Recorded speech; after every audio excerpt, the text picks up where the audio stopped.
In our headlines on this Friday, December 20th, here in South Korea, Acting President Han Duck-soo partook in a meeting between government officials and ruling lawmakers earlier this morning to address the local economy, national security and diplomatic priority. And the U.S. State Department says a high-level interaction between the Biden administration and Seoul's interim government under Han Duck-soo may take place in the near future to reaffirm trust and ties.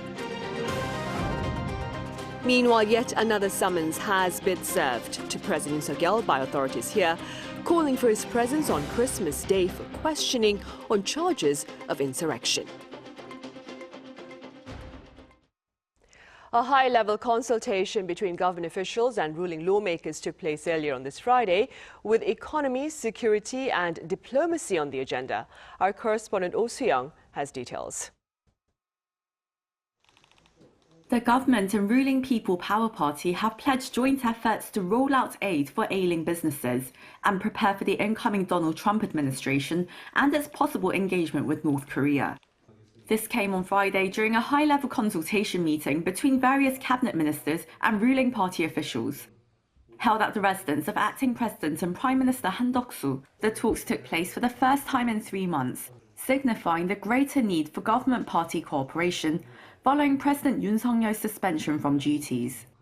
As Yoon faces impeachment over imposing martial law, the two sides stressed the need to recover South Korea's credibility abroad, pledging to strengthen communication with major partner countries and stably manage foreign relations. Based on South Korea-US and South Korea-US-Japan cooperation, the government and ruling party agreed to establish a firm response posture to North Korea's threats and provocations. They will also prepare strategies and roadmaps to address North Korea's nuclear developments and preemptively respond to the possibility of US-North Korea dialogue, given incoming US President Donald Trump's 2 summits with North Korean leader Kim Jong-un. With Trump to reclaim the Oval Office in January, the government and ruling party agreed to establish a comprehensive response system covering political and economic realms and utilizing the country's businesses and public-private networks to effectively engage with Washington. Faced with lingering trade and economic uncertainty, as well as increased volatility in financial markets, the government and PPP agreed to release the 2025 economic policy direction within the year, reflecting the need for proactive cooperation in maintaining economic credibility, adapting to trade changes, strengthening industrial competitiveness, and stabilizing livelihoods. Aiming to execute the budget from the first day of next year, the government plans to concentrate spending on supporting small firms and socially disadvantaged groups and alleviating the financial burdens suffered by ordinary citizens. One measure includes launching recovery projects and loans for small firms beginning January, with the budget for loans to expand by 60 billion won, or $41 million to roughly $2.6 billion. With various domestic and security challenges ahead, acting party leader and floor leader Kwon Sung-dong requested Han to urgently appoint ministers for the Ministry of National Defense and the Ministry of Interior and Safety to maintain security and public safety, particularly towards the year-end when many gatherings take place. In a briefing later on Friday, Kwon for the first time expressed support for a consultative body between the government and both the ruling and opposition parties, after days of resisting the idea backed by the opposition, the Assembly Speaker and Prime Minister Han Duck-soo. He said the PPP agreed to participate in the dialogue, focusing on people's livelihoods and national security, and that discussions concerning the members of the group are currently underway. Oh Soo-young, Arirang News. Opposition lawmakers have voiced their discontent over the recent veto of disputed bills by the acting president, while vowing commitment to impeachment. The ruling party, for its part, seeks to restructure its leadership framework amid the resignation of its leader. Our National Assembly correspondent Lee Si-hoo has more. A special team made up of opposition lawmakers committed to facilitating the impeachment of President Yoon held its first meeting with legal representatives on Friday and vowed to complete the impeachment trial until its end. The team, led by the main opposition Democratic Party, met with the 17 legal experts and lawyers who will act on the National Assembly's behalf in the impending trial. And nearing the end of Han Duck-soo's first week as acting president, the DP expressed strong regret for Han's use of his veto power the day before, urging him to quickly instigate a prosecution investigation of President Yoon and First Lady Kim as approved in bills by the National Assembly. I hope that Acting President Han will no longer betray the people. Please quickly promulgate the Special Prosecutor Acts in accordance with public opinion. The DP further pressured the ruling People Power Party to support the Assembly's follow-up procedures for Yoon's impeachment, including the pending nomination of 3 judges to fill vacancies at the Constitutional Court, which will make the final decision on the president. This, while the ruling party strives to reorganize its leadership structure following the mass resignation of former chairman Han Dong-un and members of the PPP Supreme Council. The party held internal meetings throughout Friday to discuss potential candidates in the pipeline to head its emergency leadership, alongside acting chairman and floor leader Kwon Sung-dong. Following the discussions, PPP lawmaker Kim Seok-gi told reporters that it would be right to have 2 leaders to head the party at a time like this, as it faces many tasks ahead. Among those being mentioned as potential candidates are some of the senior members of the party, the 5 times elected Kim Gi-hyun, Kwon Young-se, and Na Kyung-won. Acting Chairman Kwon will receive internal nominations for the next few days before announcing the leader by early next week. Lee Si-hu, Arirang News. A high-level interaction between South Korea and the U.S. may take place within the next 30 days, according to the U.S. State Department, as part of efforts to reaffirm trust and, of course, bilateral ties. Our Kim Jung-sil reports. The Biden administration is expected to engage in high-level diplomacy in the coming weeks with South Korea's interim government under Acting President Han Duck-soo. The U.S. also reiterated its commitment to maintaining strong relations with Seoul during this transitional period. This is according to Deputy Secretary of State Kurt Campbell on Thursday local time. During a roundtable with reporters in Washington, D.C., Campbell said the U.S. plans, quote, high-level engagement in person with the ROK appropriately in due course during the last weeks of the Biden administration. He reaffirmed that the U.S. is closely monitoring South Korea's political developments and supports the country's constitutional procedures, expressing confidence in South Korea's ability to manage this difficult time. The U.S. Deputy Secretary of State also highlighted that the U.S. is keeping all diplomatic lines open, not only with the interim government, but also with other political figures in South Korea. Campbell emphasized the importance of continued engagement, stating that the U.S. is working to maintain communication with all key actors in the ongoing crisis. With the upcoming change in the U.S. administration, officials remain optimistic about continuing this partnership. However, the shift in political dynamics could affect the relationship between the two countries, especially with the possibility of a different approach under the incoming Trump leadership. Kim Jung-sil, Arirang News. Meanwhile, acting Defense Minister Kim Sun-ho and his U.S. counterpart Lloyd Austin have reaffirmed their country's alliance. Remarks to this end were shared during talks on the phone earlier this Friday, during which Kim thanked Washington for its support of the alliance amid the political predicament within national borders, while Austin stressed that U.S. commitment to South Korea's security is ironclad. They also touched upon the security situation on the Korean Peninsula and highlighted their commitment to bolstering extended deterrence through the Nuclear Consultative Group, as well as through trilateral cooperation with Japan. Yet another summons has been served to the president, calling for his presence on Christmas Day for questioning. Our Peun-ji has the latest. The joint investigation team that's looking into President Yoon Suk-yeol over his declaration of martial law has sent another summons to the president over insurrection charges and abuse of power.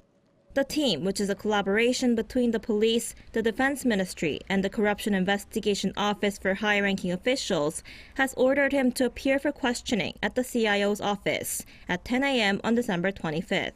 But it remains to be seen whether President Yoon will appear, as this is the second time the joint investigation team has sent a summons order, after the president did not show up for questioning on December 18th.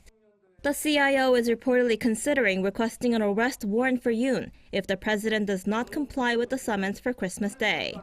In a parliamentary session earlier this week, its chief prosecutor had hinted at the possibility of carrying out a compulsory investigation by not denying the fact that his office can arrest the president if the conditions are met.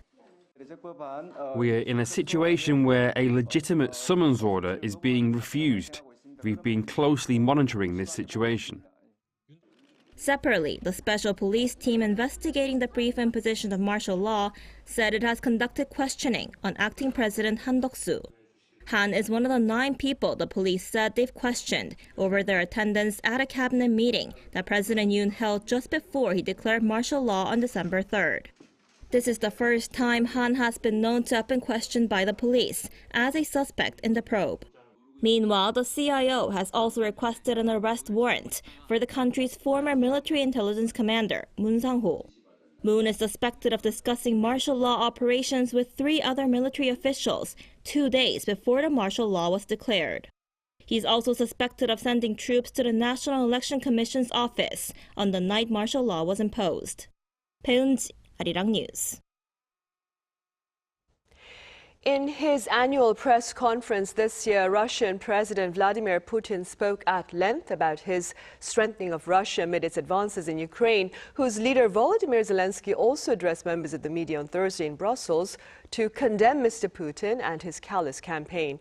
Our Yoon-jin covers their remarks. Russian President Vladimir Putin on Thursday held his annual end-of-year press conference, which lasted for 4.5 hours. During the TV marathon, the Russian leader emphasized that Russia is getting closer to achieving its primary goals in Ukraine, while also noting that the country's economy is stable. A BBC journalist reminded Putin of how his predecessor told him to take care of the country when he handed over power, then challenged Putin on whether he has taken care of Russia over his 25 years in power. The Russian leader said not only has he protected his country, but has pulled it back from the edge of the abyss. Yes, I believe that I have not just protected it. I believe that we have pulled back from the edge of the abyss, because everything that happened to Russia before and after that moment led us to a complete total loss of our sovereignty. And without sovereignty, Russia cannot exist as a separate independent country. Putin covered a wide range of topics in front of the journalists, including Syria, where he insisted that Russia was not defeated, adding that Moscow was holding talks with the new Syrian ruling government over Russia's military bases in the country. But there was no mention of North Korea. Considering the growing military alliance between Moscow and Pyongyang, it was largely speculated that Putin would have made some comment on the regime. Despite growing evidence and reports of North Korea's involvement in Russia's war efforts, both Moscow and Pyongyang have been silent on the matter. Meanwhile, leaders of the 27 European Union countries adopted a joint statement on Thursday, condemning North Korea for aiding Russia's war of aggression against Ukraine. The EU leaders said North Korea's deployment of troops represented an international escalation and called on countries to stop direct and indirect support for Russia. During a press conference after the EU summit, Ukrainian President Volodymyr Zelensky called on U.S. President-elect Donald Trump to stand on Ukraine's side, calling him a strong man. I think that President Trump is a strong man, and I want very much to have him on our side. For me, it's very important. I want to discuss with him more details about this war. I think Also during the press conference, Zelensky took the opportunity to slam Putin, calling him both dangerous and crazy, adding that he loves to kill. Yoon-jin, Arirang News.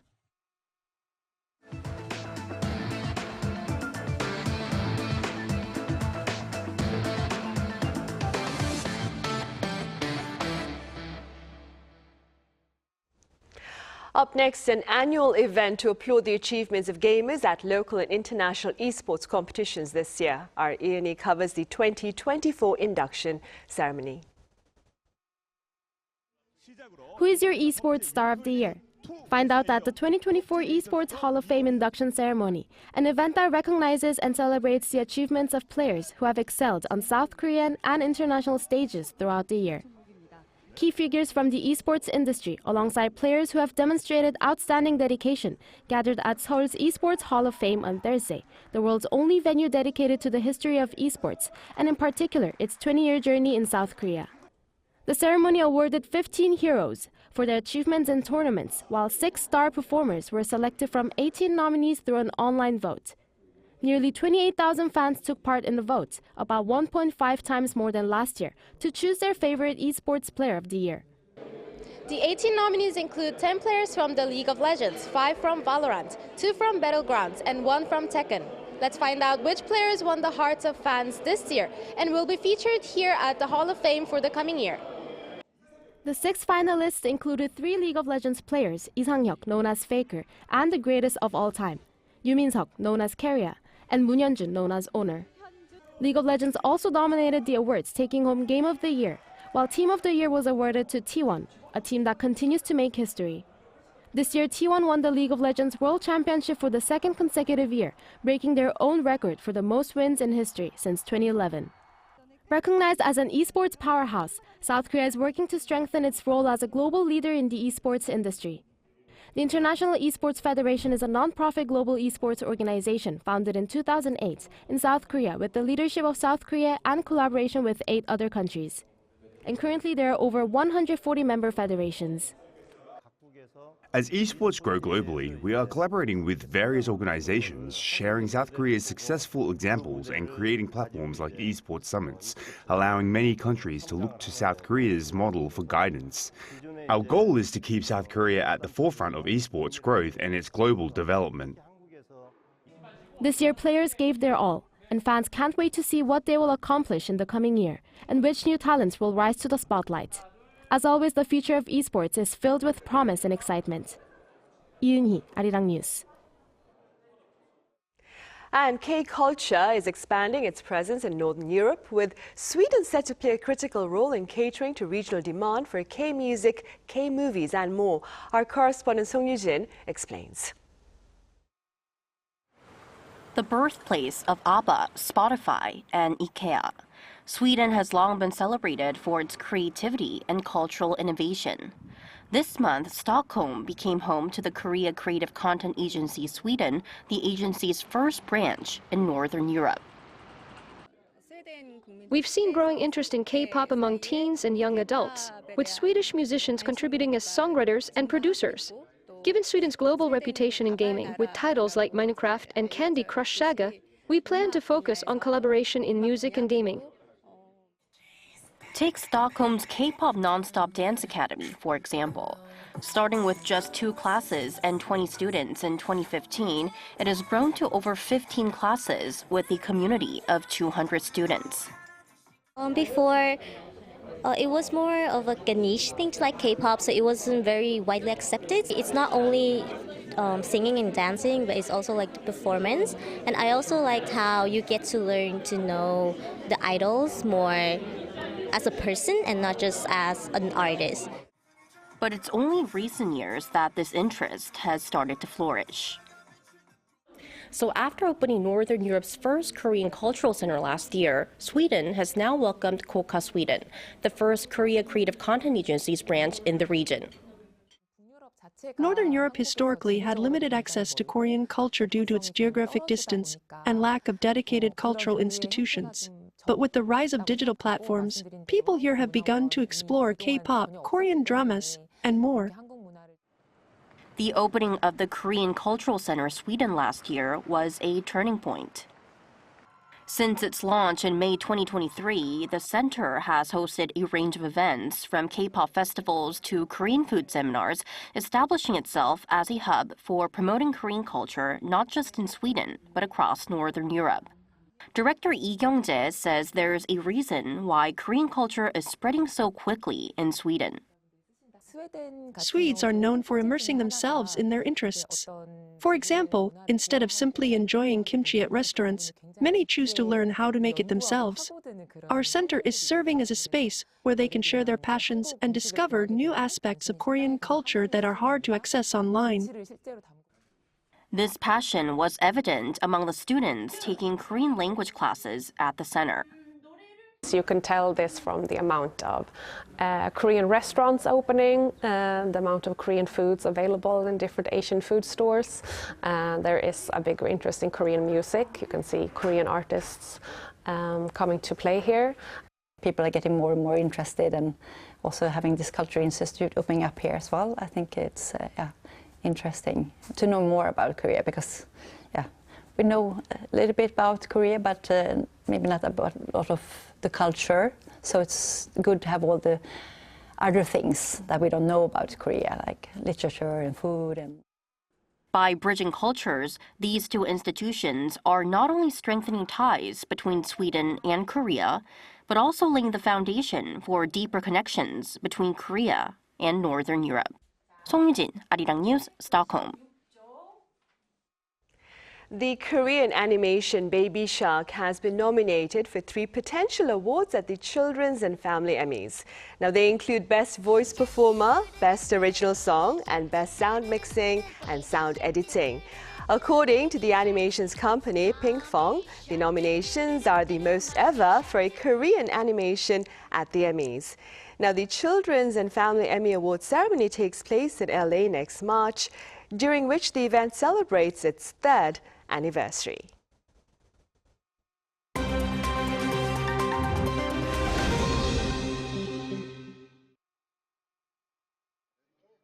This is The World Now, bringing you the latest stories from around the globe. A French court has handed down a 20-year sentence to the man who for almost a decade repeatedly drugged and raped his wife and invited dozens of strangers to take part.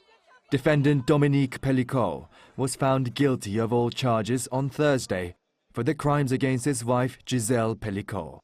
A panel of judges in Avignon, south of France, sentenced 72-year-old Dominique Pelicot to the maximum term in the landmark case, while the 50 other co-defendants were each found guilty of at least one charge, including rape, attempted rape, or sexual assault, receiving 3 to 15 years in jail. Gisèle Pelicot, who sat in the packed courtroom to hear the sentencing, said that this trial was a very difficult ordeal, while adding that she never regretted the decision to make the case public so that society can be aware of the debates that were held in the courtroom. She also said that she now has confidence in society to build a future where men and women can live in harmony through mutual respect. Moving over to Nigeria, 35 children have been killed in a crowd crush at a Christmas fun fair in the country's southwest city of Ibadan, after over 5,000 children reportedly gathered at the event's venue on Wednesday. A police spokesperson said on Thursday that 8 people have since been arrested for their various involvements in the crush, and at least 6 children remain hospitalized after serious injuries. The crush on Wednesday happened at an end-of-the-year Christmas fun fair, where the organizers had promised to give 5,000 naira, or some $3, and free food to 5,000 children. Witnesses say that the crush occurred when the main organizers arrived to start the event, but the exact sequence of events up to the crush is not yet known. The Nigerian President Bola Tinubu expresses condolences to the affected families and ordered a thorough investigation. In the U.S., workers across 7 Amazon facilities in California, Georgia, Illinois and New York went on strike on Thursday, aiming to pressure the e-commerce giant into contract negotiations. The strike was organized by the Teamsters Union, which says it represents some 10,000 workers at 10 Amazon facilities.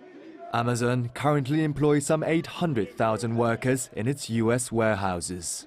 The union said it had previously given Amazon until Sunday for contract talks, a deadline ignored by the company. Teamsters President Sean O'Brien said in a statement that if disruptions such as delays in the delivery of goods occur, customers should blame Amazon's insatiable greed. Belgium will become the first country in the European Union to ban disposable electronic cigarettes from the 1st of January next year.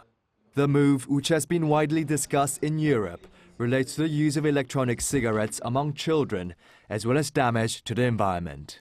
Belgium's health minister said that disposable e-cigarettes are designed to attract young people and could lead to a new generation of smokers.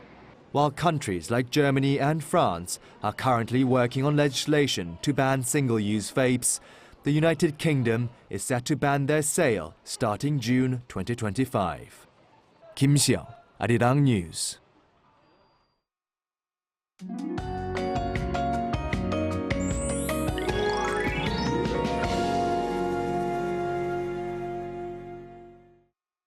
The cold spell slowed down today, but ultrafine dust is a problem. Currently, Seoul is showing bad levels of ultrafine dust concentrations. Tomorrow, smoke from overseas will be added, and the air will be dusty in western parts of Gangwon-do province and northern parts of the Gyeongsang-do provinces. The dust will be resolved quickly as the cold winds strengthen tomorrow. There's also news of snow and rain today. Starting with the west coast areas, it will gradually snow in the central parts of the country and Jeollabuk-do province from tonight. Tomorrow, it will expand to most parts of the country. With a heavy snow advisory issued for Jeju Island, up to 20 centimeters of heavy snow will fall by Sunday. Tomorrow's Seoul will start off at -1 degree, Chuncheon -4 degrees. Highs will move up to 2 degrees in Seoul, Busan and Jeju 9 degrees. The snow will mostly have stopped by tomorrow afternoon. However, cold weather is expected to make a return on Sunday. That's all for Korea. Here are the weather conditions around the world.